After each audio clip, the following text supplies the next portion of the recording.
Well, hello there! Thank you for coming to visit Puxatawny, the weather capital of the world. My name is Thomas Bartlett, and I am mayor of this humble borough. You might be wondering, Mayor Bartlett, what's a borough? Well, that's just what we call towns here in Pennsylvania. Interesting, isn't it?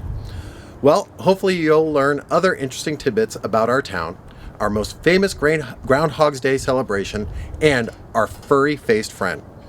So, let's get started. My fellow Americans and patriots, please welcome Puxatawny Phil. Oh,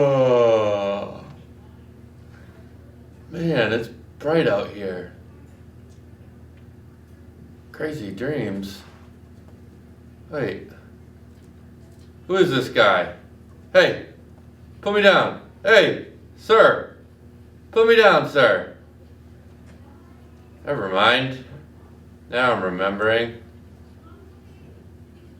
This happens every year. I don't know why they think I know how much longer the winter is going to be.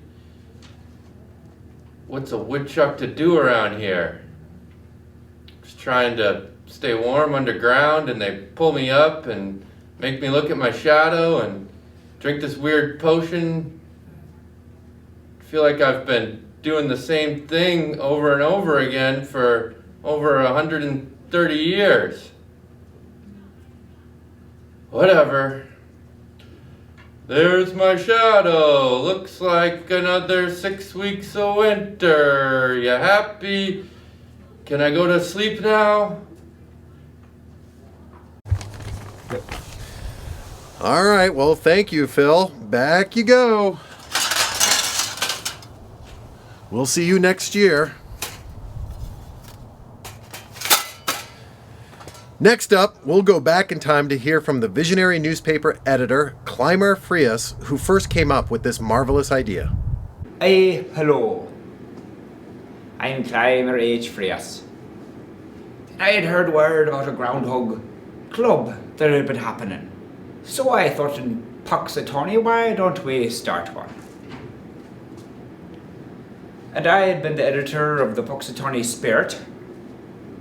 And we started this groundhog club. I begin to hear these things about these mystical powers, the weather predicting abilities of groundhogs. So we started a club, we started watching.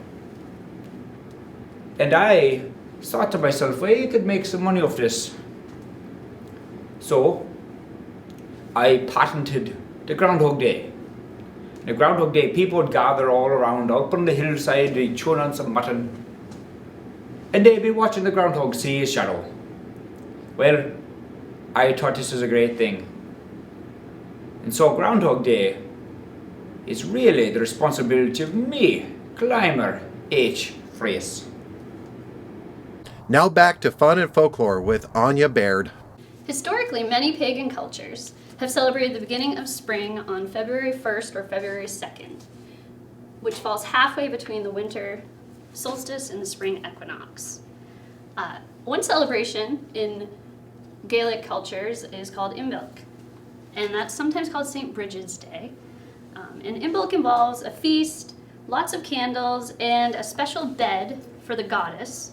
And then as the day progresses, it's meant to ward off evil spirits, fires, and hunger. So a lot of the focus of Imbolc comes down to celebration of home, hearth, and harvest.